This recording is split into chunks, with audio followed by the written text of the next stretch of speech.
Just a couple of days ago, Sony finally revealed their next-gen console, the PS5. With it, they featured multiple games coming to the console in a just over an hour-long presentation, similar to something like a Nintendo Direct. Today, that's what we are going to be discussing.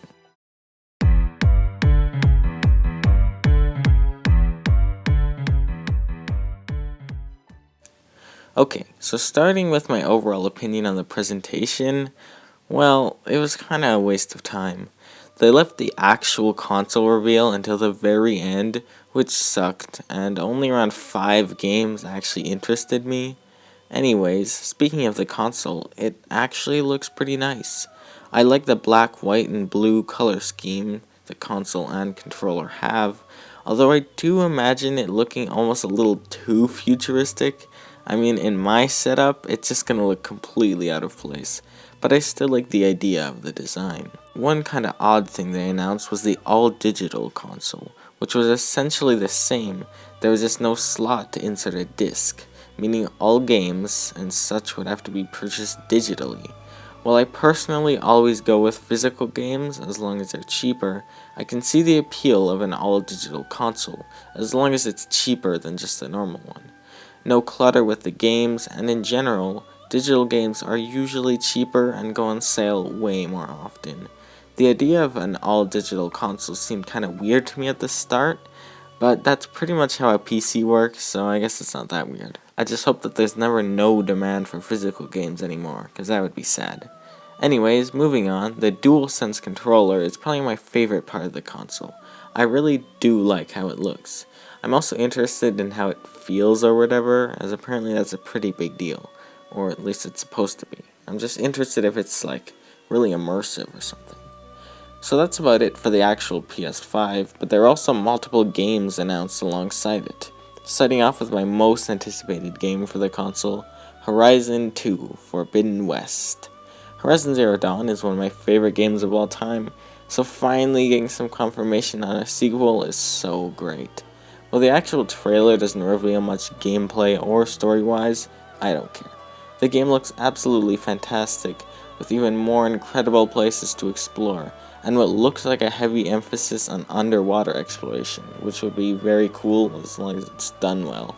A few new machines were shown, and all of them look really fun to take down, and I really hope you can fly on those bird ones at the end.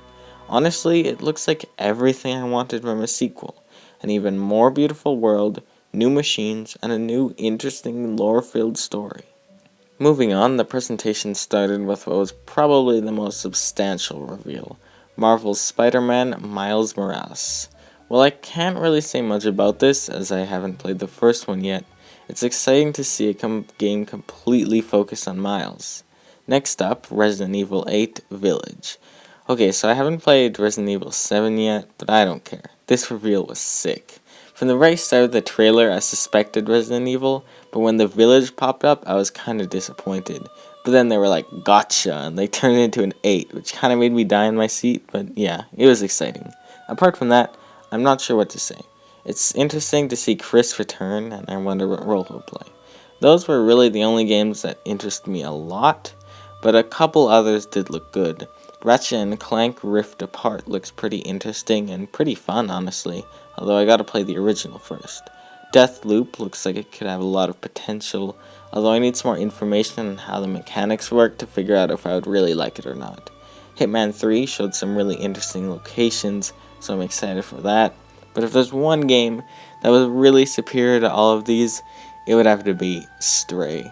I mean, guys, you can play as a cat. If Meow isn't a button, I'm not buying the game, but in all honesty, it looks really cool, and I want it a lot. Anyways, that was about all that interested me.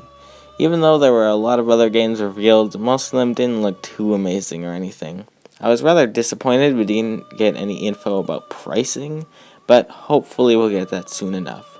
I'm hoping it would be around $500. I mean, obviously I would want it to be cheaper, but $500 seems like the most reasonable at this point. So yeah, what do you guys think? What was your favorite reveal? Comment down below, and I'll see you guys in another video. Thanks for watching. Bye.